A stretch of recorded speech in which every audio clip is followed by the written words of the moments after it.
Eh bien, bonjour à toutes et à tous, c'est Météo37, j'espère que vous allez bien. En tout cas, moi ça va super. Et aujourd'hui, on se retrouve pour cette nouvelle vidéo, ce nouveau point météo, où nous allons parler de la situation à venir pour ce week-end et notamment ce samedi déjà, avec l'arrivée d'une nouvelle perturbation et d'un nouveau coup de vent vers les côtes de la Manche. Et on va parler également de la suite, notamment de la semaine prochaine, avec un retour très probable de conditions plus anticycloniques et plus chaudes, notamment à partir du milieu de semaine prochaine.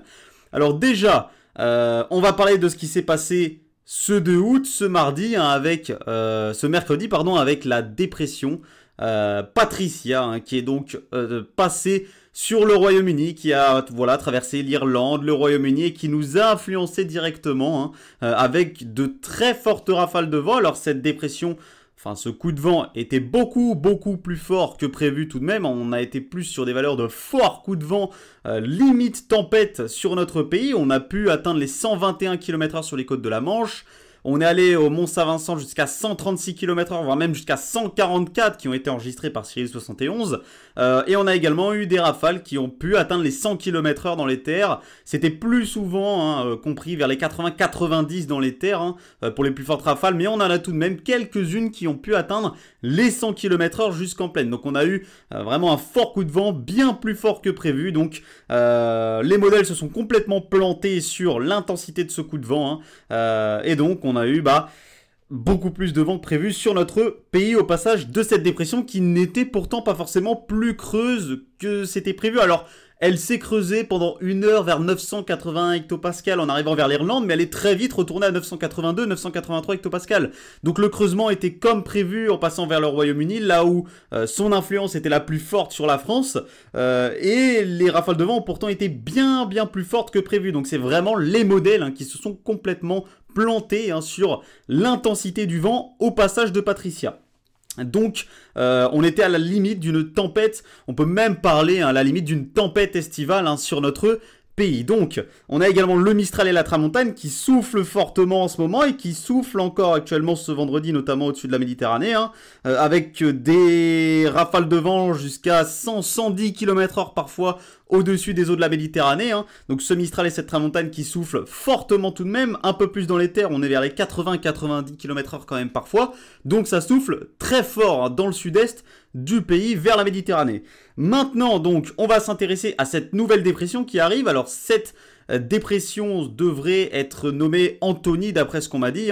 Donc cette dépression c'est une ancienne dépression tropicale qui est remontée un petit peu plus vers le nord et qui est entrée en interaction avec le jet. Donc c'est une dépression tropicale qui devient une dépression extratropicale en entrant en interaction avec le jet. Et le jet, forcément, la propulse directement vers l'Europe de l'Ouest. Le jet qui est toujours très actif actuellement, qui la propulse vers l'Europe de l'Ouest. Alors, le jet sera moins actif. Il sera quand même moins actif que ce qu'on a pu avoir ces derniers jours. Donc, cette dépression ne va pas réellement se creuser plus fortement, elle va pas plus se creuser genre en dessous des 1000 hectopascales, elle va pas dépasser les 1000 hectopascales, elle va pas aller en dessous des 1000 hectopascales, elle devrait rester autour des 1000-1005 hectopascales plutôt, donc c'est suffisant quand même pour apporter un fort coup de vent, voire même une tempête.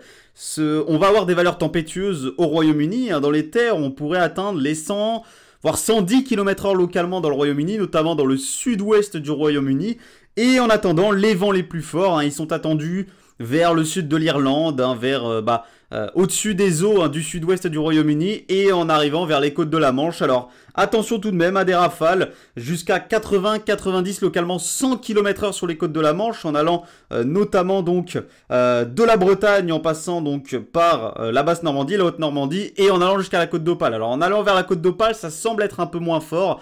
Plutôt des rafales autour des 70-80 sur les côtes. Là où ça semble vraiment le plus fort, c'est sur les côtes de la Manche. C'est là qu'on a les plus gros risques venteux. En allant un petit peu plus à l'intérieur des terres, vers la basse Normandie, attention à des rafales allant jusqu'à 60-70 km/h. En allant également à l'intérieur des terres, vers la Bretagne, vers la haute Normandie. Et en allant un tout petit peu plus à l'intérieur des terres, donc vers les Pays de la Loire, l'Île-de-France, le nord du centre-Val de Loire, le Pas-de-Calais. Attention à des rafales tout de même comprises entre 50 et 60 km/h. Donc ça va quand même bien souffler également sur ces secteurs. C'est quand même, encore une fois, des valeurs de vent assez importantes pour la saison. Maintenant, On va parler donc de la suite, hein, également de la semaine prochaine. Alors attention également au Mistral et à la Tramontane qui vont continuer à souffler fortement ce week-end avec ce flux de nord-ouest qui va se mettre en place. Hein. Donc, on va parler maintenant de la semaine prochaine, hein, avec un changement radical de synoptique. On passe d'un flux de nord-ouest à un flux qui va un petit peu plus s'orienter vers le milieu de semaine prochaine, hein, au sud, hein, avec un flux qui va s'orienter plutôt au sud, hein, et donc des températures qui vont forcément grimper, hein, les températures vont fortement grimper à partir du milieu de semaine prochaine. Hein. Alors, ce qui est à regarder... On le voit, c'est ces dépressions ici. Alors, cette dépression notamment très creuse au milieu de l'Atlantique Nord. Mais ce qu'il faut regarder également, c'est cette petite goutte froide qui joue son rôle, hein, et qui, en s'approchant du pays, eh bien, permet, hein, d'advecter encore plus d'air chaud. Alors, on a déjà cette forte dépression ici qui permet la remontée de cette dorsale. Mais on a également cette petite goutte froide qui va jouer, hein, des rôles, hein, durant cette semaine, enfin durant la semaine à venir. Hein. Déjà, elle va faire remonter cette dorsale anticyclonique et cette chaleur venue directement d'Afrique du Nord, mais ensuite, c'est également elle qui va permettre de ne pas avoir une surchauffe trop durable et importante. Puisque cette goutte froide, regardez, elle va se rapprocher de notre pays. Alors, elle est extrêmement faible, hein. Elle est extrêmement faible, cette goutte froide, on la voit, elle est là, mais elle est très très faible. Mais déjà, dans un premier temps, notamment entre le 9-10 août, elle va permettre la remontée d'une masse d'air très chaude. Hein, d'une masse d'air très chaude, on va peut-être pouvoir atteindre, voire même dépasser les 40 degrés dans le sud-ouest. Donc elle va permettre la remontée de cette dorsale, de ces conditions anticycloniques et très chaudes depuis l'Afrique du Nord. Et derrière, elle va venir influencer notre pays et elle va venir chasser cette masse d'air très chaude, hein, vers la fin de semaine prochaine. Donc... dans un premier temps, c'est une masse d'air très chaude qui va remonter, qui va vite être chassée par cette goutte froide en fin de semaine. Et donc, alors la masse d'air restera très chaude parce que la goutte froide est très faible, mais elle ne sera plus très chaude comme elle l'aura été vers le 9-10 août. Hein. Donc, ce qu'il faudra surveiller au passage de cette goutte froide, évidemment, c'est des risques orageux pour la fin de semaine prochaine, hein, puisqu'on aura un petit conflit de masse d'air qui va quand même se mettre en place. Et évidemment, je vous referai des points météo pour voir si...